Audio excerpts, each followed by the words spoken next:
Hey there folks, it's Desert Fox back again with a Sea of Thieves guide. Today we're talking about the Order of Souls, their basic voyages, how to complete them, and the different types of skeletons you'll encounter on these voyages.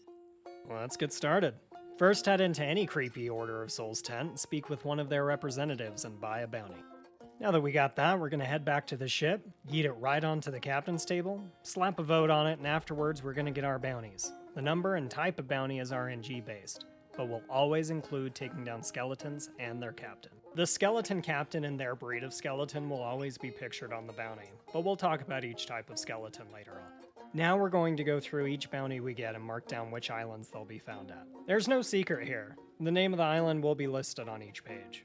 Now I did end up getting a little lucky with this outpost that I spawned at, as this galley had just logged out and they left an ammo crate and a storage crate for us to use. The storage crate is especially helpful because if you want to use one to, say, unload all the supplies from the outpost, it makes it go by so much quicker, but at the cost of 17,500 gold. Before we start this voyage, at the very least I recommend loading up on some fire bombs as it makes killing waves of skellies a little quicker. As we're pulling up to Mermaid's Hideaway, a tip I have to make things go a little faster is to try to scope in and look for a crowd of skeletons, as these will most likely be the skellies you have to kill for these voyages. And you can hear that ominous music in the background that will indicate that you're close to where the skellies will be found. If the music fades out, you're moving further away from them. In case you're wondering, I'm carrying around this storage crate because it has our fire bombs in it. And there's our skeletons.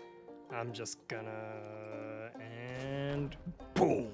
Alright, now we're just gonna make our way up to that cliff and find some skellies. These skellies are a special type of skeleton that I call goldies. They're pretty tanky, sword and gunfire doesn't really do much, but you can splash water on them, have them stand in water, or fight them in the rain, which makes them significantly slower and weaker because they rust, even though gold literally doesn't rust. Like, ever.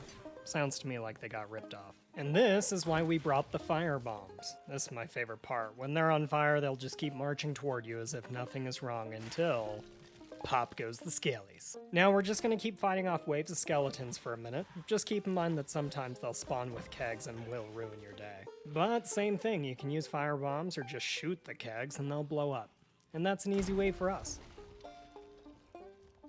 Now these next ones are completely different. They're shadow skeletons, or ghosties is what I like to call them. They're easy to fight during the daytime, but at night it's a different story entirely. So I'm gonna go do something else important for a while until it's dark so I can show you. Oh, I'm gonna catch you fish, you're gonna taste delicious, I'm stronger than you, ha ha. Now that we've eaten, we're ready to take on the shadow skellies. They're made invincible by the darkness, but their weakness is the light. Pull out your lantern, light them up, and fight. Fire bombs also work great, but you have a limited amount of time before they're made invincible again, even if they're on fire. So you might have to use your lantern again until they're dead, or just wait until the sun's up. You can also use kegs, but you still have to use your lantern on them, otherwise they'll walk out of there like the hero in an action movie after a car explosion. I do need to mention that if a skeleton has a red name over their head, like good old Captain Catherine 09 Tails here, they are the captain you've been sent to murder. And if a skeleton starts laughing at you and pulls out a banana like this last-second decision will save their life, they're trying to heal. You can interrupt this by hitting them or using the lantern like I do here. Now that that's over with, we can collect our skull and move on to the next island. Next up is Sea Dog's Rest, which is a much smaller island, so it should be pretty simple to find the skellies. Now, a huge part of this game is tools, not rules, so there's basically no right way to do things as long as you do what works best for you, including lobbing cannonballs into islands to kill skeletons. These next skeletons are a whole salad bowl of fun. They're the plant skeletons, but to me they're Caesars. You know, because the salad, and they're gonna get stabbed a lot. They're pretty weak to sword hits, but watch out if they walk through water, or if it's raining, as water causes their foliage to turn a healthier green, and they start healing. But if they're out of water for too long, they'll dry out and stop healing. You can see here that they're a little more difficult to kill in water, but it's still possible. We'll just take them out of the ocean and let them have some sun. They're also pretty easily taken care of with some fire bombs. We're just going to do a little dance and finish off Captain Sternhart Holland, take their skull back to the ship, and head out to the next island and finish off this voyage.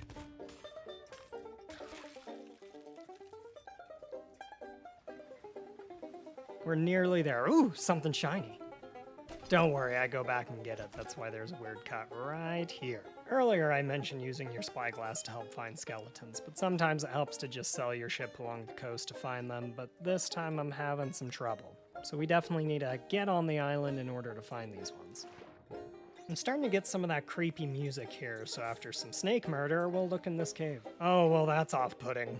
Nope! So, ghost skeletons are directly affected by the daytime hours, even if they're not in the sun. I keep trying the lantern here because I guess I'm confused. But the keg was pretty cool though, right? Here, I'm just setting off a little trap. The perfect plan. Oh. That's fine, I guess.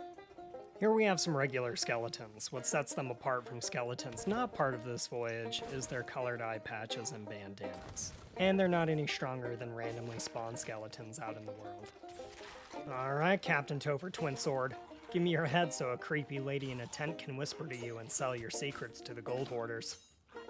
Please, dude, she'll treat you nice, show you some magic tricks. It's super cool, I've seen it when I sold your friend's skulls to her before. And that does it for this voyage. Let's go sell our bounties. You might get 4 different types of skulls from these voyages, and they're laid out on the bowsprit in front of you. From the bottom to the top, in order of their value, we have the lowest value, Foul Bounty Skull, Disgraced Bounty Skull, Hateful Bounty Skull, and the highest value, Villainous Bounty Skull. You might hear them whispering to you. It's kind of uncomfortable. Now we're here at the outpost. I mean, look at this parking job. I totally didn't have to anchor right before this point. You didn't see anything. And since I got a collector's crate, still willing to die on that hill, by the way, Rare, I'm going to fill it up with skulls to make it easier to sell. Of course, transport your ill-gotten gains over to the same folks that sold you the voyage, and that's it. The voyage is complete, you're a little richer now in gold and reputation. Last point before the outro, remember you can sell collector's chests to any of the factions, even to the Hunter's Call and the Reapers. And that's it for me today, folks. Keep your eyes on the horizon for the next video, and if you'd like to support this video and the channel, don't forget to like and subscribe. Hit the bell to be notified when I post the next video. You can catch me when I'm live at twitch.tv/itsdesertfox. Come hang out with us, or you can ask me questions about Sea of Thieves.